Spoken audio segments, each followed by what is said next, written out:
Pagi ini biarlah Engkau membawa hati kami untuk bersyukur kepada Tuhan. Kami mensyukuri apapun yang terjadi di dalam hidup kami. Kami bersyukur walaupun sesuatu yang tidak baik terjadi bagi kami. Karena kami percaya Engkau Tuhan yang baik, Engkau Bapa kami yang baik. Dan Bapa yang baik itu kalau mengizinkan sesuatu yang tidak baik, itu pasti untuk kebaikan kami. Sebab itu kami berterima kasih apapun yang menimpa kami, Engkau tetap menjadi solusi bagi kami. Apapun yang menimpa kami, Engkau tetap jadi jalan keluar yang terindah. Tuhan tolong kami, biar hati kami tidak dipenuhi dengan kesusahan, tapi hati kami dipenuhi dengan ucapan syukur. Kami bersyukur kami punya Engkau Tuhan yang luar biasa. Kami bersyukur bahwa hidup kami ada dalam tangan Tuhan. Dan kami bersyukur bahwa yang baik Engkau sediakan. Sebab itu pagi ini Tuhan urapi hamba-Mu, urapan yang sama Tuhan turunkan buat kami sekalian. Supaya lewat pemberitaan firman-Mu kami boleh menangkap pesan Tuhan, buat kami mengerti dan memahaminya. Bahkan kemampuan untuk melakukannya kami harap daripada-Mu. Dan waktu Engkau berikan kami kemampuan melakukan, pasti kami dapat melakukannya. Sehingga kami percaya waktu kami melakukan firman-Mu, pasti kami diberkati Tuhan. Tolong Tuhan, biarlah pagi ini dengan hati yang penuh dengan sukacita, kami duduk tenang mendengar firman-Mu, dan biarlah sesuatu yang Tuhan kerjakan bagi kami akan terjadi menurut kehendak-Mu. Terima kasih, segala puji, hormat, kemuliaan, kebesaran kami persembahkan kepada-Mu, ya Bapa dan Putra dan Roh Kudus. Sedang bagian kami Jemaat GBT Kristus Penolong Pasuruan adalah berkat yang limpah-limpah sekarang sampai selama-lamanya. Haleluya, amin. Kita tepuk tangan sekali lagi saudara-saudara. Iya, puji Tuhan. Silakan duduk sedang jemaat Salam. Puji Tuhan, selamat pagi. Semua diberkati Tuhan hari ini. Nah, puji Tuhan. Bapak Ibu yang dikasihi Tuhan, ada satu nyanyian yang baru kita menyanyi bahwa Tuhan kita adalah Tuhan yang peduli akan hidup saya dan saudara, ya. Sebab itu kita bersyukur kepadanya, apapun yang menimpa kita, kepedulian Tuhan tidak terbatas buat kita. Ya, orang paling bahagia itu saya dan saudara, ya. Apapun yang menimpa saya, apapun menimpa Anda, saya tetap berkata Tuhan itu baik. Tuhan itu sangat baik, terlalu baik, maha baik. Sampai sesuatu yang tidak baik terjadi, itu Tuhan pakai untuk kebaikan kita. Ya, Bapak Ibu kita buka sama-sama dalam kitab Injil Markus sekarang, ya. Kitab Injil Markus pasal yang keempat, kita akan membaca ayat yang ke-35 sampai dengan ayat yang ke-41, ya. Cerita ini cerita yang tidak asing lagi buat kita. Mungkin ada seorang yang menolong saya membacakannya hari ini. Oke, di mana ada satu saudara atau saudari yang pegang mikrofon bisa menolong saya. Tolong Ibu, worship leader kita, ya, supaya kita bisa cepat merenungkan ayat-ayat ini, ya. Puji Tuhan. Dalam kitab Injil Markus ini, saudara, adalah satu kejadian yang hebat. Ya, kalau dalam Alkitab kita judulnya angin ribut yang diredakan, ya, angin ribut yang diredakan. Tapi hari ini kalau saya kasih judul khotbah ini, judulnya badai pasti berlalu. Gitu ya, kayak film zaman saya muda, ya. Badai pasti berlalu. Yakin badai pasti berlalu? Oke, mari silakan Ibu. Sambil duduk aja enggak apa-apa, Bu. Oke. Cek. Injil Markus pasal 4 ayat 35 sampai 36. Pada hari itu, waktu hari sudah petang, Tuhan Yesus berkata kepada mereka, "Marilah kita bertolak ke seberang." Mereka meninggalkan orang banyak itu, lalu bertolak dan membawa Tuhan Yesus beserta dengan mereka dalam perahu, di mana Tuhan Yesus telah duduk dan perahu-perahu lain juga menyertai Dia. Ya, puji Tuhan, sampai situ dulu. Bapak Ibu, pada hari mulai petang, ini kejadiannya di satu danau, di tepi danau. Danau itu namanya Danau Tiberias. Ya, saya pernah sampaikan kepada saudara jemaat Pasuruan mungkin, ya. Danau Tiberias ini adalah danau yang hebat. Ya, kenapa?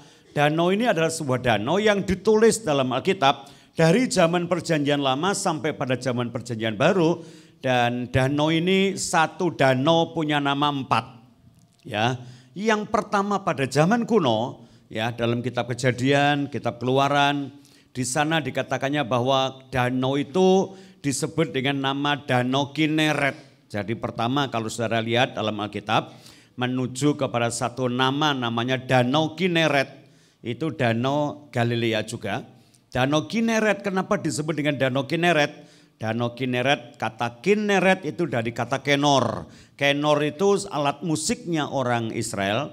Ya kalau sekarang mungkin mendekati harpa gitu ya bentuknya ya. Nah danau itu modelnya bentuknya seperti harpa, seperti kenor. Makanya orang-orang Yahudi menyebutnya dengan Danau Kineret. Ya. Tapi nama yang kedua muncul setelah di atas ada sebuah kota namanya Nazaret. Nah, jalan ini jalan menuju ke kota Nazaret. Makanya selain Danau Kineret, orang menyebut juga dengan Danau Genesaret. Ya, danau menuju kota Nazaret. Ya, Danau Genesaret. Setelah perjanjian baru ada, saudara, pada pemerintahan Raja Herodes Agung setelah meninggal, anaknya Herodes Agung namanya Herodes Antipas, dia memerintah atas daerah ini, daerah tengah. Karena Israel dibagi menjadi 3, yang paling selatan dikasih anak nomor 1 namanya Arkelaus, daerah itu disebut dengan daerah Yudea. Yang tengah dikasih anak nomor 2 yaitu Herodes Antipas, nama daerah itu Galilea. Yang utara sampai ke timur disebut daerah ya persekutuan 10 kota disebut Dekapolis kepada anaknya yang kecil yaitu Herodes Filipus. Ya, maka karena daerah danau ini masuk daerah Galilea, maka danau itu juga disebut dengan Danau Galilea. Nah, raja yang sama yaitu Herodes Antipas mendirikan sebuah kota, ya, mendirikan kota yang cukup bagus. Kota itu di tepi Danau Galilea untuk menghormati seorang kaisar Roma. Ya, kaisar itu namanya Tiberius. Makanya kota itu disebut dengan kota Tiberias. Dan danau itu pun menjadi Danau Tiberias. Jadi satu danau namanya bisa 4. Ya, satu Kineret, yang kedua Genesaret, yang ketiga Galilea, yang keempat Danau Tiberias. Nah, satu kali saudara, dalam pelayanannya Tuhan Yesus dilahirkan di Bethlehem, lalu dibesarkan di Nazaret. Setelah dia melayani cuma sekian hari lamanya, dia ditolak oleh orang-orang Nazaret. Lalu dia pindah ke Galilea, daerah sekitar danau ini. Dia tinggal di sebuah kota namanya Kapernaum. Dan pada waktu itulah Tuhan memanggil murid-muridnya, 12 murid semuanya dari Galilea. Yang dari Yudea cuma 1 yaitu Yudas. Ya, jadi murid-muridnya Yesus itu semuanya berasal dari Galilea. Ya, Petrus, Yohanes, mereka lahir di Betsaida. Filipus juga berasal dari Betsaida, yang lain ada di daerah-daerah sekitar Danau Galilea. Cuma ada 1 murid yang asalnya dari dekat dengan Yerusalem, ada sebuah desa namanya Karyot. Ya, makanya murid yang 1 namanya Yudas ini disebut dengan Yudas orang Karyot atau Yudas Iskariot, yaitu orang dari Karyot, namanya Yudas. Nama Yudas itu dalam perjanjian lama disebut dengan Yehuda. Nah, saudara-saudara, yang kita baca ini adalah pada suatu hari, ya saya ceritakan kepada saudara, pada suatu hari Tuhan Yesus itu melayani di sebuah kota tempat dia tinggal namanya Kapernaum. Dia sudah mulai mengajar, dia sudah banyak menyembuhkan orang, sudah memberikan pertolongan kepada orang banyak. Dan pelayanan ini semakin hari semakin maju, semakin banyak orang diberkati, banyak orang dipulihkannya. Sehingga hari itu benar-benar menjadi hari yang full dalam pelayanan. Dari pagi sampai siang sampai malam, ini pelayanan jalan terus. Dan murid-murid mulailah ikut dalam pelayanan itu. Kalau Bapak Ibu saudara lihat dalam kitab Injil Markus, di sana dituliskan bahwa Tuhan mengajar dengan berbagai-bagai pengajaran, dengan berbagai-bagai perumpamaan. Ya, lalu tibalah hari hampir malam. Tolong ulangi pelan-pelan Ibu, pelan-pelan saja Bu sambil duduk. Ayat 35. Pada hari itu, pada hari ribut-ributnya pelayanan, hari sibuk pelayanan. waktu hari sudah petang. Pada waktu hari sudah mulai petang, hari sudah mulai malam, saudara. Saya katakan kepada Anda kenapa hari itu mulai malam. Hari mulai malam itu adalah waktunya orang-orang beristirahat. Apalagi sepanjang hari sudah pelayanan, sepanjang hari sudah sibuk melayani, mengajar, menyembuhkan orang, berkarya. Kalau sudah hari mulai malam, matahari sudah hampir terbenam, itu orang bersiap-siap untuk beristirahat. Tapi lain dengan malam itu. Malam itu pada waktu hari mulai malam, Tuhan Yesus berkata kepada mereka, Tuhan Yesus berkata kepada murid-muridnya, marilah kita bertolak ke seberang. ya, marilah kita bertolak ke seberang. Ini sesuatu yang aneh. Ya, hari mulai malam, pada waktu malam harusnya marilah kita beristirahat sejenak, besok kita lanjutkan pelayan lagi. Tapi malam itu menjadi sebuah malam yang disebut malam yang sangat istimewa. Kenapa? Sudah kesel-kesel melayani, repot melayani sepanjang hari, orang waktunya tidur, waktunya istirahat. Tuhan masih mengajak mereka untuk pergi ke seberang pada hari mulai malam. Yakin hari mulai malam itu waktunya orang beristirahat? Halo, betul ya? Bapak Ibu, kalau hari mulai malam kan diharap-harap apa? Cepat malam dan tidur, betul ya? Habis itu besok akan kerja lagi. Ya, saya juga sebagai hamba Tuhan kalau sudah hari Minggu gitu ya, mulai pagi sampai ruwet sampai sore. Ya, kalau pelayan di luar kota itu masih enak, Pak. Ya, pagi khotbah, habis khotbah sarapan leye-leye, sore lagi pelayan lagi, ya terus pulang gitu ya. Kalau pelayan di tempat sendiri hari Minggu, itu sudah Minggu kebaktian, habis kebaktian rapat kono, rapat kene, omong kono, omong kene, konseling lah, jemaat sakit lah. Halo, betul ya, ono sing gegeran, ono sing ruwet sekolahan, ngomong no pendidikan, ngomong rumah tangga, aduh ngeluh gitu ya. Sampai sore masih ada pelayanan, kadang-kadang pelayanan sore si ono mana hal yang harus ditandangi. Rasanya kalau sudah malam tiba, itu saya sudah ketok-ketokan bantal, ndang turun, ndang mari, besok bangun doa pagi, pelayanan lagi, kan begitu saudara ya. Nah, malam hari itu semua orang diajari untuk istirahat. Makanya ibu-ibu selalu punya nyanyian untuk anak-anak. Kalau matahari sudah mulai terbenam, anak-anak sudah tidak boleh main. Ayo, matahari sudah terbenam, cepat-cepat sudah mandi, semua siap di tempat tidur. Kalau matahari sudah terbenam, anak-anak itu diwajibkan untuk istirahat. Makanya nyanyian-nyanyian itu sebelumnya nyanyian yang memberikan rasa takut kepada anak-anak. Ya, yang berkata, matahari terbenam, hari mulai. Halo, hari mulai. Terdengar apa? Terdengar burung suaranya sama-sama terus suaranya merdu gitu ya. Kenapa anak-anak dikasih tahu matahari terbenam, hari mulai malam? Dengar burung, halo, dengar burung hantu. Kalau dengar kata hantu gitu, anak-anak sudah mulai malam, apa yang terjadi? Pasti takut lalu masuk kamar. Kecuali sekarang ini anak-anak tidak punya takut, saudara ya. Ya, saya siang-siang itu ya, cucu saya lari ke satu bagian rumah yang gelap. Saya berkata, nih jangan ke situ loh, di situ ada ghostnya.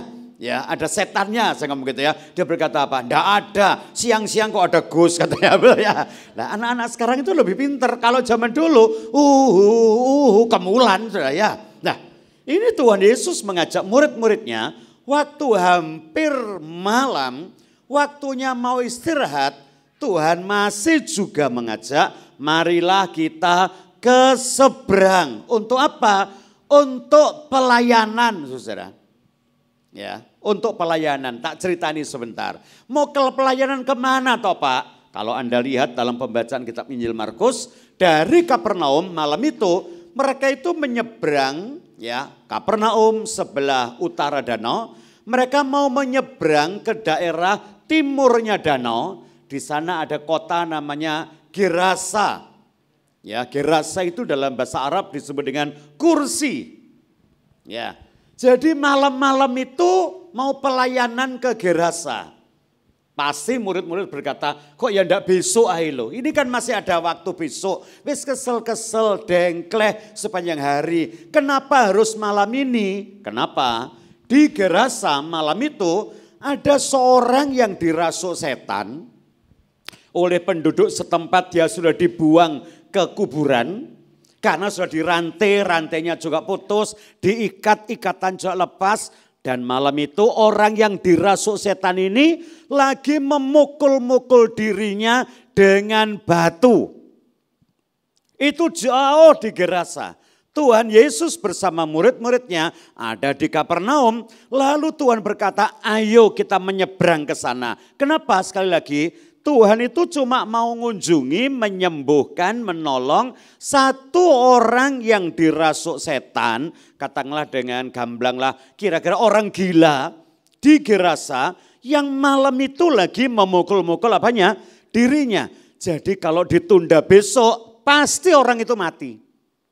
Karena apa? Setan itu menggerak-gerakkan orang ini ambil batu dan memukul dirinya. Sebab itu Tuhan berkata, ini pelayanan tidak bisa ditunda. Harus berangkat malam ini juga. Dan Tuhan berkata kepada murid-muridnya, ayo malam ini kita berangkat menuju ke seberang. Saudara perhatikan dulu, kemana mereka? Ke Gerasa. Untuk apa? Untuk melayani. Berapa jemaatnya? 1 gendeng pisan, saudara. Halo? Ya. Saya pernah ditanya orang saudara dalam pelayanan. Betul Pak Jawi ditanya begini, Pak Stefanus mau pelayanan di gereja saya. Ya maulah, pokoknya tanggalnya cocok lah. Kenapa? Soalnya gereja saya di desa. Desa mana? Masih bisa ditempuh dengan mobil? Oh ya bisa Pak, jalannya aspal. Oke, jemaatnya sedikit Pak, enggak apa-apa. Kenapa jemaat sedikit atau di desa bisa berangkat? Tuhan itu loh melayani tengah malam berangkat juga. Karena tengah-tengah malam nanti ada satu persoalan. Kenapa? Bot-bote hanya untuk melayani 1 jiwa. Sorry, tambahannya jiwa yang 1 itu gendeng pisan, saudara. Jadi kalau ada orang melayani pilih-pilih pelayanan, gerejanya mesti gede, orangnya mesti banyak. Nggak tahu ya Tuhannya saya dan Tuhan saudara. Guru kita ngajari kemana kita melayani, kemanapun kita melayani, nggak boleh pandang ladang pelayanan. Kenapa? Semuanya untuk keselamatan jiwa-jiwa dan untuk kemuliaan Tuhan. Yang percaya katakan amin. Tepuk tangan dulu yang mulia buat Tuhan kita.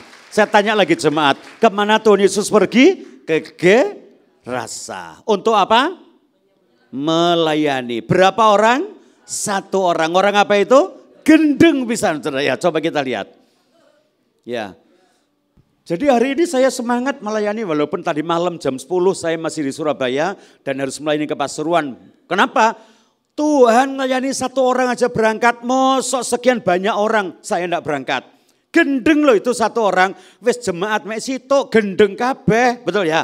Kabeh piro sitok, lah sing gendeng kabeh, betul ya? Apalagi kalau ke Pasuruan orang semua sehat, ganteng, ayu-ayu, pasti wong gendeng ambune gak pokok-pokok, betul ya? Halo? Tapi hebat loh orang gendeng itu juga. Ada satu teman saya iri sama orang gendeng, dia berkata begini, wis vaksin Pak Stefanus, wis. Booster kepiro? Ya kedua lah. Aku gak wis lah tak pikir-pikir kok percuma iki vaksin. Loh kenapa? Lah wong gendeng iku gak iso kena Covid iku. Ndek ono cerita wong gendeng kena Covid. Saya yo enteng ae. Anjene bener kok omonganmu, bener. Makanya entek supaya ndak kena Covid, gak usah vaksin. Lah terus ya apa, Pak? Ya gendeng wae wis betul saya. Lah kalau memang orang gendeng itu bisa. Coba kita lihat. Bapak Ibu yang dikasih Tuhan, hari ini saya tekankan tujuan penyeberangan itu hanya untuk melayani Tuhan. Tujuan pelayanan itu hanya untuk kebutuhan seseorang. Tujuan pelayanan hanya untuk memenangkan 1 orang. Dan berapapun harganya Tuhan bayar untuk 1 orang.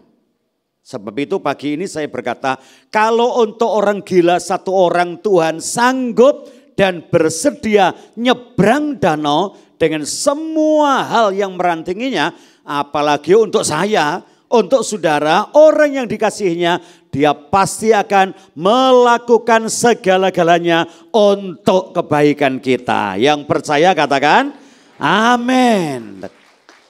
Lanjut Bu, 36. Mereka meninggalkan orang banyak itu. Mereka meninggalkan orang banyak itu, orang banyak yang mana? Di Kapernaum itu masih ada orang banyak yang belum terlayani. Di Kapernaum itu masih banyak orang sakit-sakit yang belum disembuhkan. Ada banyak orang yang susah-susah yang belum dapat pertolongan. Kenapa Tuhan meninggalkan yang banyak, ngeboti yang satu? Ini persoalan yang harus Anda dan saya pikirkan. Bukankah kalau melayani di sini lebih banyak orang? Saya yakin kalau hari ini ada pelayan-pelayan Tuhan yang belum baca kitab ini, disuruh milih, layani orang banyak, tinggalkan dulu, ayo pergi ke tempat lain, ngelayani orang satu, bengi maneh, budal Bu. Hah? Ya apa Bu? Ya apa, Anda usul. Ada KKR di Pasuruan yang datang 1.000 orang Bu. Habis KKR kan masih banyak orang didoakan. Terus ada orang ngajak, bu, malam ini kita ke rumah sakit. Lah apa doa wong, sitok mean, gendeng kadean wonge. Ibu mau ngomong apa?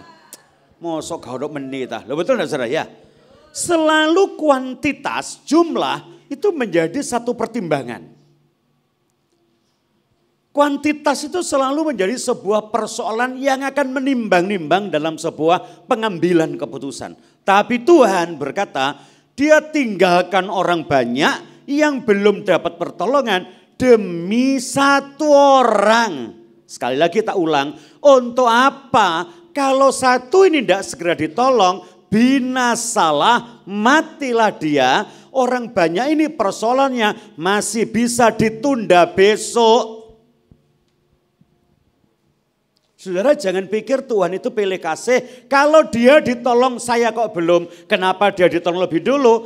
Itu persoalannya urgent, penting, harus, gawat, darurat. Loh saya ini lebih parah Pak, lebih parah itu kan menurut Anda. Tapi kalau Tuhan melihat masalahmu itu lebih ringan, pasti Tuhan dulukan orang lain, Anda yang kemudian. Jangan menghakimi Tuhan dengan berkata, oh aku sembahyang 3 tahun, Tuhan tidak tolong, iku 2 dino loh, wis ditolong Tuhan. Loh apa nih yang bikin dia cepat? Yang bikin dia cepat ditolong adalah persoalannya sudah mentok, harus segera dia dapat pertolongan. Kalau tidak dapat pertolongan, bahaya kehidupannya. Jadi hari ini sabar ya. Satu kali pasti giliran Tuhan tolong saudara. Kalau belum ditolong masalahmu masih ringan. Yang lebih berat masih banyak. Ya betul durung wayahe. Lek wis wayahe teko saudara ya. Halo betul ya. Tapi saudara jangan pikir yang macam-macam loh ya. Lek ngono sakit lain tuh ya cepet ya Pak. Ngerti ngono gendeng aja aku cek ndang cepet. Bukan saudara ya. Kita memang sesuatu persoalan yang harus terselesaikan. Kenapa? Kalau sampai besok ini orang mesti mati. Kalau orang banyak itu sampai besok tidak apa-apa ditinggalkan terus Bu. Lalu bertolak dan membawa Tuhan Yesus beserta dan dengan mereka. Membawa Tuhan Yesus menyertai mereka. Ini berikut. Bagaimana orang meraungi, menyeberangi kehidupan. Kita ini kalau kita lihat murid-murid itu menyeberang, itu bukan ide mereka. Yang punya ide adalah Tuhan. Ya. Yang punya karep untuk nyeberang itu bukan murid-murid. Kalau murid-murid karepe turu. Tapi Tuhan berkata jangan, kita mesti menyeberang. Ada satu hal yang penting. Dan kalau Tuhan yang punya ide, Tuhan yang punya maksud, murid-murid itu bagus sekali dia berkata, guru oke kita menuju ke seberang. Tapi silakan guru naik dulu ke perahu saya. Kenapa? Apapun yang terjadi nanti dalam penyeberangan, asal Yesus ada di sana, beres. Itu malam sebetulnya murid-murid sudah enggan untuk menyeberang. Kenapa? Biasanya di atas danau Galilea, kalau sudah mulai ada awan, itu pasti akan terjadi angin ribut. Kenapa? Danau itu letaknya 200 meter di bawah permukaan laut. Sudah letaknya di cekungan bumi. Sekitar danau itu dilingkari oleh gunung. Sebelah utara ada pegunungan Hermon yang terus naik sampai kota Dan. Yang sebelah barat ada pegunungan Karmel. Yang sebelah selatan ada pegunungan Yudea, yang sebelah timur ada pegunungan Amon sampai kota Aman, yang sedikit ke daerah utara Amon adalah dataran tinggi Golan. Jadi kalau angin masuk sulit untuk keluar. Kenapa? Sono nabrak angin, ke sana nabrak gunung, sana nabrak gunung, ke situ nabrak gunung, mau naik ada awan. Kecuali awannya turun jadi hujan, anginnya keluar. Jadi sebenarnya murid-murid pada sore itu pasti mereka tahu ini penyeberangan tidak bagus. Ini cuaca jelek. Tapi hebatnya murid-murid berkata, sejelek apapun cuacanya, yang penting Tuhan masuk ke perahu baru kita berangkat. Ya, saya tetap berkata, saudara, hidup itu bukan karena maunya kita loh, saudara. Kita hidup itu karena maunya Tuhan. Yang setuju katakan amin. Saudara yakin kita hidup maunya Tuhan? Ya, kita hidup itu karena Tuhan. Teman-teman saya banyak yang sudah berangkat hanya karena COVID. Selama 2 tahun ini hamba Tuhan, pendeta berapa yang berangkat, jemaat berapa yang berangkat. Dan kalau saya pikir tidak ada satupun kesalahan mereka waktu mereka berangkat. Oh itu karena tidak minum vitamin Pak. Teman saya vitamin sablek mati. Vitamin itu sablek. Saya sampai ngomong ini sing diombe sing di cara ini mati. Kurang cepat Pak penanganannya. Saya punya teman ini kaya raya punya pesawat pribadi. Begitu sakit di Malang, dia dibawa ke rumah sakit, lalu dilarikan ke Jakarta dengan pesawat pribadinya sampai Jakarta mati. Saya lebih dari saya. Ada orang umur 72 tahun kena COVID, parah. Saturasinya tinggal 38. Urip.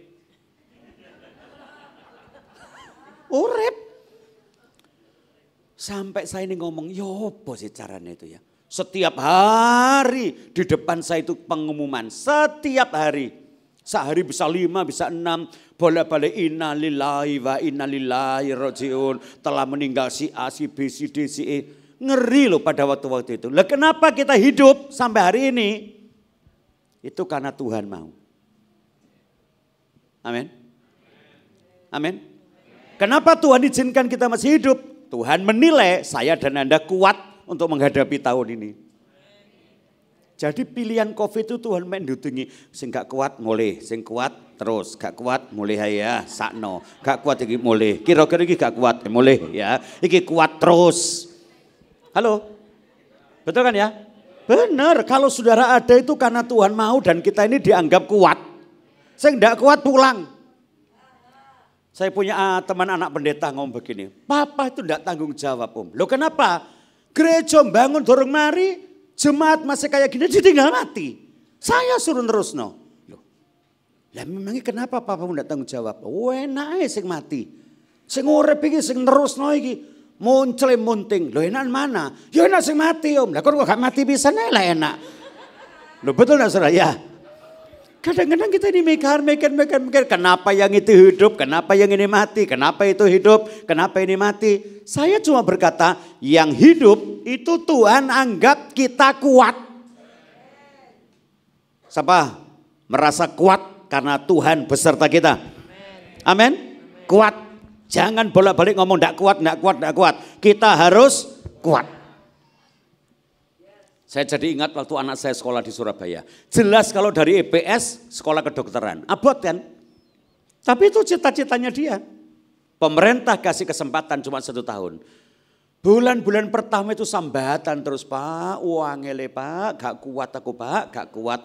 Pertama dia ngomong gak kuat ya saya hibur. Ya kuat no tadi. Wis lah bagi-bagi bagian lah. Kamu sing berjuang, Bapak sing sembayang. Ayo semangat. Selamat berjuang.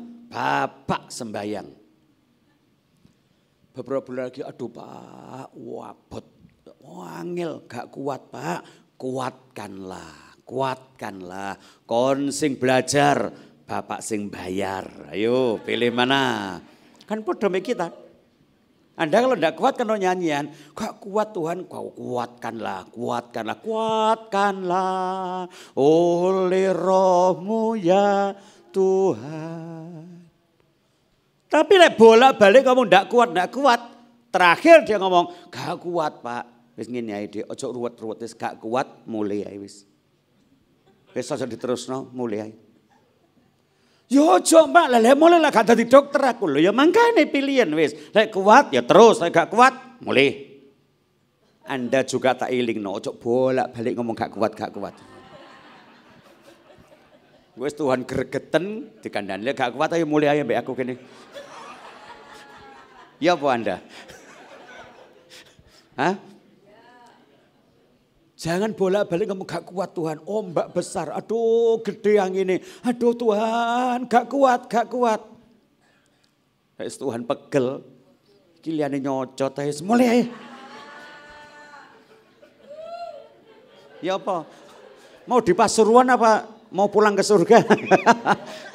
Apa mau nyanyi? Ku mau di sini atau ku ingin tetap di sini atau saya mau pulang ke surga. Pilihan wis. Dan saya sampaikan kepada Anda, perjalanan itu memang berat, ombak memang dahsyat. Nanti kita melihat angin, gelombang, masalah, kesulitan memang ada. Satu saja yang Anda perlu perhatikan ayat itu, Yesus Tuhan ada dalam perahu mereka. Kalau ada Tuhan dalam perahunya, apapun masalahnya pasti Tuhan menolong kita. Ada dulu tepuk tangan dulu yang meriah buat Tuhan kita. Amin. Waktu Tuhan masuk di dalamnya, lanjut Bu. Di mana Tuhan Yesus telah duduk dan perahu-perahu lain juga menyertai dia. Perahu-perahu lain juga menyertai dia. Ini gambar baru. Saya bertahun-tahun dari sekolah minggu tahun 60-an ya 67, 68 itu kalau sekolah minggu dulu mesti ada gambar kotak gitu ya, dikasih gambar. Sekali-kali saya dapat gambar Yesus meredakan angin ribut, selalu saya lihat perahunya satu. Terus ribut ya anginnya, lalu murid-muridnya juga ada di sana. Tapi kali ini kita lihat sebenarnya waktu mereka itu masuk mulai berlayar, menyeberang di Danau Galilea, waktu angin ribut itu ada, badai besar menimpa, perahu itu tidak satu. Tapi ada perahu-perahu lain menyertainya. Kemungkinan perahu lain yang mana? Perahu-perahu orang-orang yang sepanjang hari belum dapat pertolongan. Perahu-perahu yang belum dapat sentuhan tangan Tuhan. Mereka melihat, lah itu kemana? Tuhan Yesus juga ikut dalam perahunya. Nyebrang, melok, ayo ditutno, uber. Dan mereka ikut. Apa mereka tidak tahu cuaca? Pasti tahu ini penduduk sekitar danau. Apa mereka tidak punya kemungkinan ini akan terjadi badai? Mesti ngerti. Tapi mereka semangat ikut. Dan saya mau sampaikan, waktu angin ribut kejadian di sana, itu perahu tidak sendiri, perahu lain juga. Apa tahu artinya? Saudara kalau lihat persoalan di dunia ini, saudara jangan pernah berkata, kok semua orang kok tidak susah kayak saya ya. Saya ini susah hidupnya. Kita susah tidak sendiri, banyak orang yang bersama kita. Halo? Jangan suka-suka nolongso. Terus ngomong, duh uripku iki ya. Mulai kecil zaman Jepang wis urip kere, bapakku kere, papaku ya kere. Damame yucena, mulai Jepang tiba dah, Jepang mingga ya kere dah. Jadi remaja anak wong kere rabi untuk bojo kok lebih kere teko papaku. Aduh.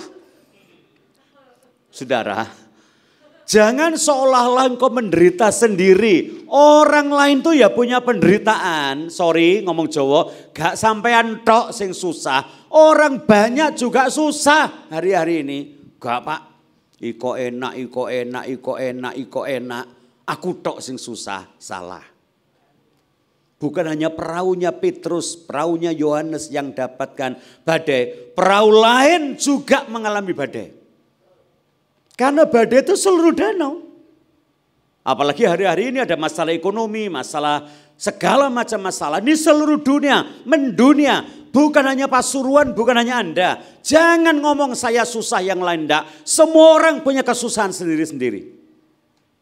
Enggak Pak, tak delok-delok. Itulah mbok delok. Lek didelok-delokan, enggak ada orang susah, kita susah dewean karena delok-delokan. Orang Jawa tuh ngomong uripku mek sawang sinawang, sitok nyawang sitoe, sitok nyawang sitoe. Orang Cungkok ngomong apa itu kok? Zeren semen pu cesin. Zeren itu lihat orang, ren itu orang. Ya, ren itu orang, zeren orang lihat orang. Semien, mien itu wajah, orang cuma lihat wajah. Orang tidak bisa lihat hati, pu cesin. Ren itu orang. Makanya kugren itu pegawai, ku wong. Bu ren pembantu, pokoknya ren itu wong. Airen ku pacar. Indiren itu orang Indonesia. Cungkok ren orang Cungkok. Meko ren orang Amerika. Matula ren orang Madura. Lehoren PT. Ya, cuma satu itu sudah. Itu saja yang bukan orang. Ya.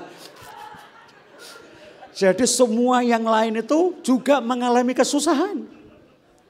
Untungnya, sekali lagi untungnya, perahu lain itu walaupun dalam kesusahan, kita juga ada kesusahan. Untungnya dalam perahu kehidupan saya, perahu kehidupan saudara, ada Tuhan. Itu yang sangat kita syukuri. Untung ada Tuhan, untung ada Tuhan. Lanjut. Lalu mengamuklah taufan yang sangat dahsyat. Lalu mengamuklah taufan yang sangat dahsyat. Dan ombak menyembur masuk ke dalam perahu. Ombak mulai menyembur masuk dalam perahu. Sehingga perahu itu mulai penuh dengan air. Ini satu masalah. Jam berapa masalah tiba? Tidak ada orang tahu karena masalah selalu tiba dengan tiba-tiba. Persoalan itu tidak pernah janjian sama kita loh. Semua persoalan datang secara tiba-tiba. Yuk tirukan saya sama-sama. Semua persoalan yang keras, semua masalah selalu datang dengan tiba-tiba. Ngomong kabeh masalah tekonin dadak. Betul? Ada masalah janjian sama Anda? Atau Anda punya rencana? Kok timbang nganggur minggu-minggu iku mari kebaktian tak ndelok sore engko ndek embong ngono. Muga-muga kepete watu, kok sepeda nyabrak watu terus goblak kiri terus ndak ada orang rencana itu. Ya moro-moro brak gitu ya. Terus orang tanya, "Lho kok iso sih?" Anda marah ndak? Ya iso wong buktine iso kok. Kita paling pegel loh, ada orang kita punya masalah, orang tanya, cuma tanya kok iso sih. Halo? Tiba bres disambangnya orang. Lho ya apa ceritane? Tiba lho lah kok iso? Itu dalam hati Anda kok tak keruwes lambemu kok iso gitu.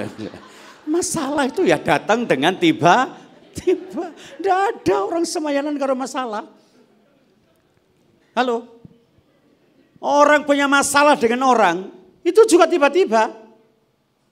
Ya, kemarin sekali gitu, wis kesusu ke Pasuruan, ya sampai Surabaya diserempet orang. Sepeda motor ya gak nuat ndelok, moro-moro motong depan gitu. Saya ngomong, "Mandek kok." Mandek. Untung Dika ngomong, "Wis gak usah wis Pak, babano wis lah." Gak ngerti ana pendeta ning jero niki. Untung aku dadi pendeta. Lek gak dadi pendeta tapi suwi kon, tapi wis kadung meso. Ya. Nah, terus ceritane opo iki?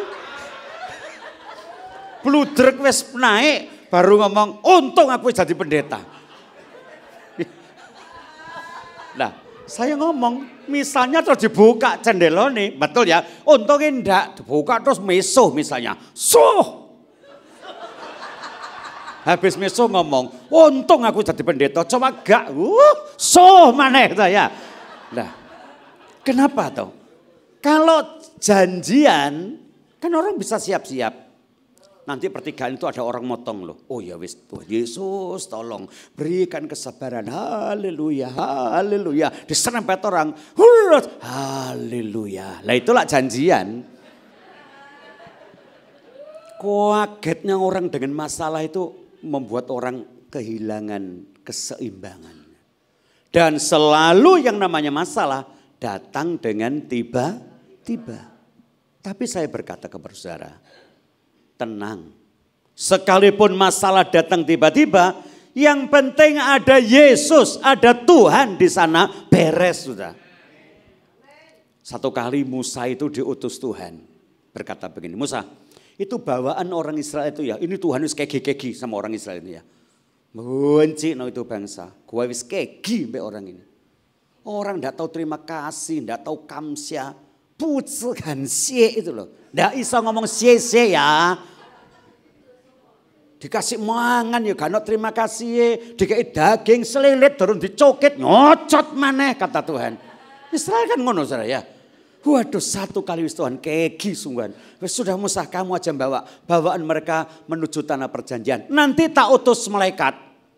Ya dari depan biar malaikat itu perang lawan orang Amori, orang Yebusi, orang Gergasi, ya orang Kanaan. Sudah beres. Nanti tak suruh malaikat. Wes kamu berangkat toh sama mereka. Apa kata Musa? Enggak. Kalau Tuhan enggak beserta aku enggak mau berangkat. Ada malaikat Musa? Enggak. Wes tak jamin, menang. Pokoknya uripmu penak. Enggak Tuhan. Kalau kau tak besertaku, jangan suruh aku berjalan. Kan jadi nyanyian kita. Ya. Kalau engkau enggak beserta, jangan. Murid-murid juga berkata, nyebrang, ayo nyebrang. Nyebrang kemana? Ke Gerasa. Ada yang penting. Kok enggak besok Tuhan? Enggak, ini penting sekali. Ayo nyebrang. Ya, ayo nyebrang. Tapi Tuhan masuk dulu perahu. Kita nyebrang. Pagi ini ada kesempatan. Jangan lanjutkan hidup tanpa Tuhan. Jangan melanjutkan hari esok tanpa Tuhan Yesus. Tuhan harus ada beserta kita. Itu nyanyian Tabernakel Glory nomor berapa itu ya? Tuhan harus serta saya. Betul ya? Kalau Tuhan tidak beserta, kita tidak dapat melanjutkan perjalanan ini. Lanjut, dikit lagi. Pada waktu itu Tuhan Yesus sedang tidur di buritan Tuhan di sebuah Yesus tilam. Tidur di bagian belakang ada satu bantal. Tidur. Tuhan tidur. Saya baca ayat ini ya aneh. Alkitab Perjanjian Lama selalu berkata, "Hai Israel, penjagamu tak pernah terlelap. Tuhan menjagamu tak pernah terlelap." Tuhan itu harusnya tidak pernah tidur. Ahok kayak ngomong Gusti ora sari. Ya, tapi ini kok ada ayat Tuhan tidur. Saya belum tahu, nanti sampai surga tak tanya murid-murid. Sakjane Tuhan itu turu apa gak sih? Engko tak takon wis teko surga. Anda jangan ngeyel ya lek sampean masuk surga, Pak. Ya lek Petrus ada di surga, lek enggak. Lah lek perkara Petrus gak masuk surga ya sing ngeyel iku cek takon di neraka kono. Sebenarnya Tuhan itu tidur enggak? Saya sih percaya Tuhan Israel tidak pernah tidur. Kalau toh dia berbaring, itu hanya melihat kepercayaan mereka. Pada waktu dia melihat Tuhan Yesus tidur, apa yang dilakukan, Bu? Maka murid-muridnya membangunkan dia. Murid-muridnya membangunkan dia. Dan berkata kepadanya. Apa katanya? Guru. Engkau tidak peduli kalau kita binasa? Lah itu modelnya orang kena persoalan. Termasuk orang Kristen. Setiap kali ada masalah selalu merasa Tuhan tidak peduli. Selalu berkata Tuhan tidak peduli. Dan orang punya kesulitan itu yang diharap cuma satu sebenarnya. Kepedulian. Semua orang yang punya kesusahan, punya kekecewaan sebenarnya Bukan Tuhan tidak peduli, perasaan tidak dipedulikan itu yang mengganggu hidupnya. Ingat Marta, ingat Maria? Marta itu kan kegi, Marta itu kan pegel.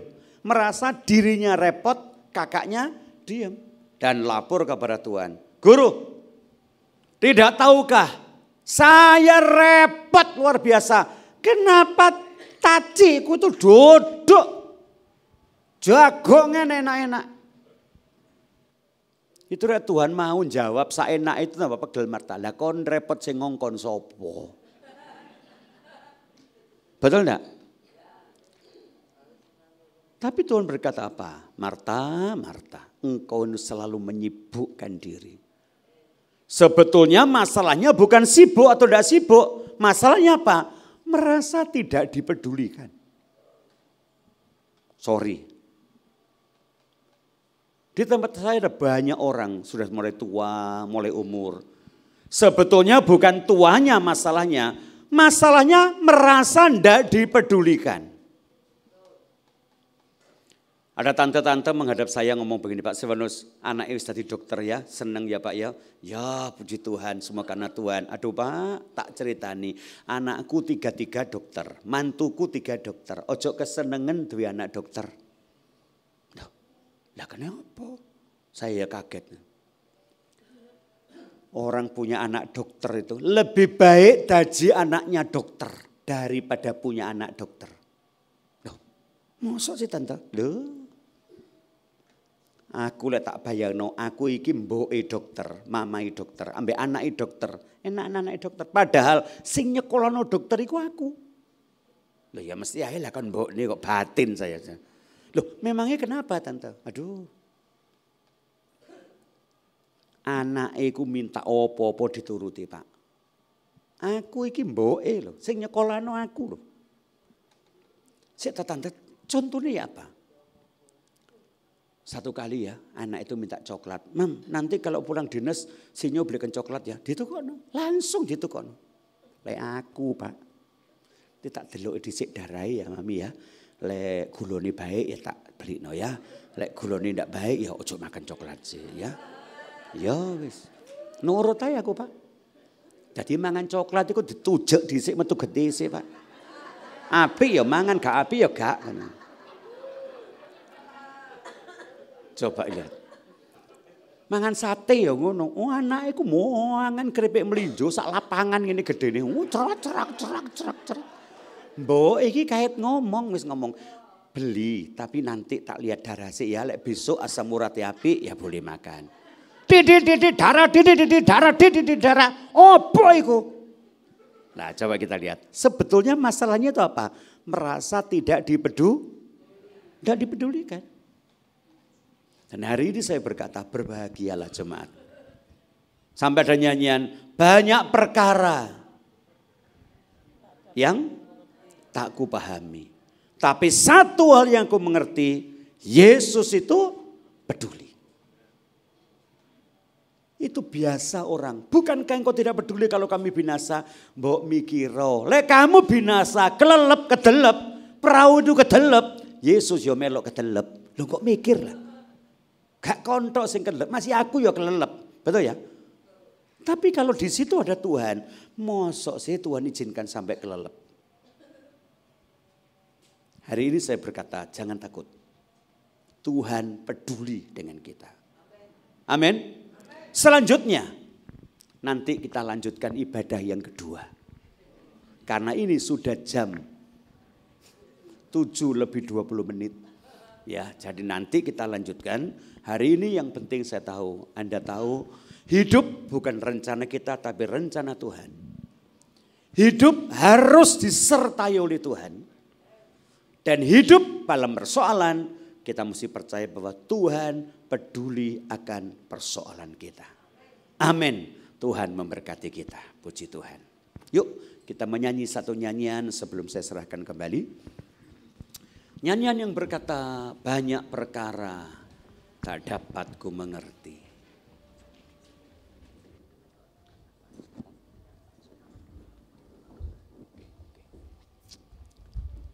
Mari kita nyanyikan dengan segenap hati kita, dengan keyakinan Tuhan itu peduli.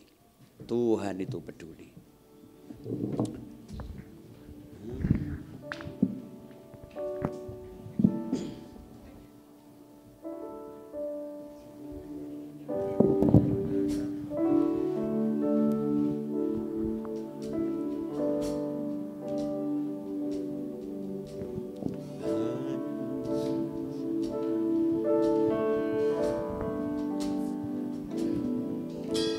Hanya perkara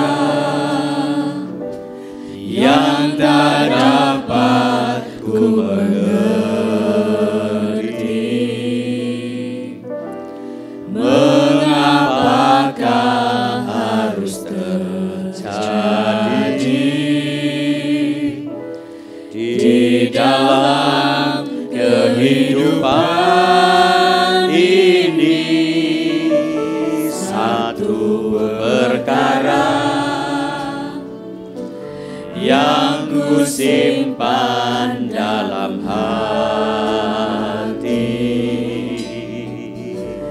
tiada sesuatu kan terjadi tanpa Allah peduli. Katakan Yesus mengerti. Yesus mengerti, Yesus peduli segala persoalan yang kita hadapi, tak akan pernah dibiarkannya ku bergumul sendiri, sebab Yesus peduli. Katakan sekali lagi, banyak perkara yang kita tidak dapat mengerti. Hanya perkara yang tak dapat ku mengerti. Mengapa harus terjadi? Mengapakah harus terjadi dalam kehidupan ini? Di dalam kehidupan ini satu perkara yang harus kita simpan dalam hati. Jangan lupa, terus ingat, tidak ada satupun yang terjadi tanpa Yesus peduli. Amin. Katakan, tanpa Yesus peduli. Angkat tangan kanan, katakan sama-sama.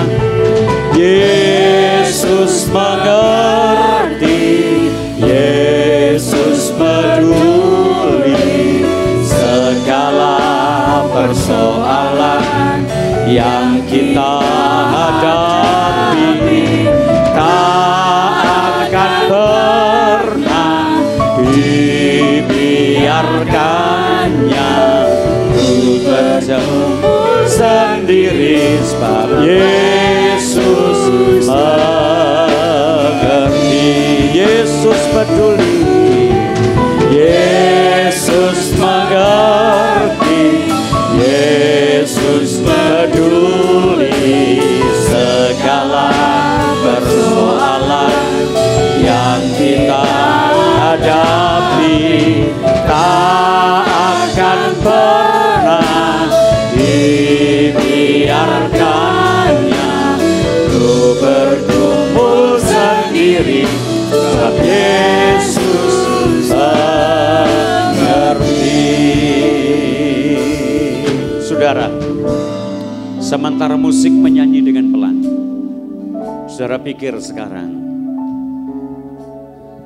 sebetulnya yang membuat kita susah bukan masalahnya. Yang membuat kita susah adalah perasaan kita seperti Tuhan tidak peduli dengan kita. Kalau saudara yakin Dia peduli, engkau menjadi tenang. Mana mungkin Tuhan izinkan perahu itu tenggelam, di dalam perahu itu ada Dia. Yang membuat kita susah bukan ombaknya. Saudara, kita merasa sendiri padahal perahu lain juga mengalaminya.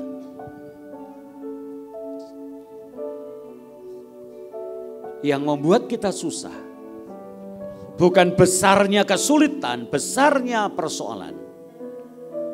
Tapi kita ketakutan akan kemungkinan yang akan terjadi di depan. Tapi hari ini saya berkata, Tuhan pedulikan kita. Ingat perjalanan ini, penyeberangan ini terjadi di malam hari. Yang menyebabkan cuma satu, ada jiwa perlu dilayani Tuhan. Kalau untuk satu orang Tuhan rela menyeberang danau. Satu orang Tuhan rela melakukan semua. Dan hari ini jangan berkata satu orang itu adalah orang gila. Tapi cobalah kita melihat satu orang itu adalah kita. Dan kita yakin apapun yang kita alami Tuhan sanggup. Tuhan peduli, Dia akan datang khusus. Walaupun hanya satu orang yaitu saudara. Sebab itu hari ini kita menyerahkan diri penuh kepada Tuhan. Mari kita berdiri bersama-sama. Kita nyanyikan nyanyian ini, refnya saja. Yesus mengerti. Yesus mengerti. Yesus peduli. Segala persoalan yang kita hadapi. Tak akan pernah dibiarkannya ku bergumul sendiri. Sebab Yesus mengerti. Sekali lagi kita angkat tangan kanan kita. Yesus peduli. Yesus peduli. Segala persoalan yang kita hadapi tak akan pernah dibiarkannya ku bergumul sendiri. Sebab Yesus mengerti.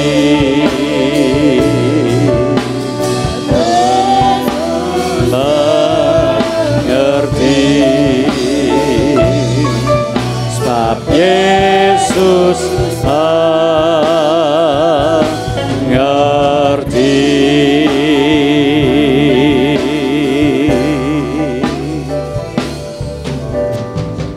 Kami berterima kasih Tuhan, pagi ini kami melihat kebenaran firman-Mu bahwa Engkau Tuhan yang punya inisiatif atas hidup kami.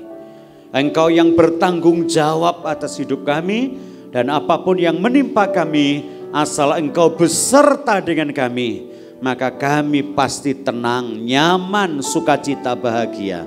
Karena kami tahu Engkau Tuhan sanggup memberikan pertolongan kepada kami. Kami berdoa untuk seluruh umat-Mu pada hari ini yang tidak hadir bersama kami. Engkau menjamah mereka, yang sakit Tuhan sembuhkan, yang susah Tuhan hiburkan, yang dalam kesulitan Tuhan buka jalan. Kalau mereka yang tidak datang Tuhan berkati, apalagi mereka yang bersama-sama dengan kami beribadah. Kami percaya ibadah kami, jerih payah kami dalam Tuhan tidak pernah sia-sia. Sebab itu kami seluruh jemaat-Mu berdoa untuk Bapak Gembala yang kami kasihi, Bapak Pendeta Bernardus Maya. Engkau tahu apa yang dia rasa, Engkau tahu apa yang dia lagi tanggung.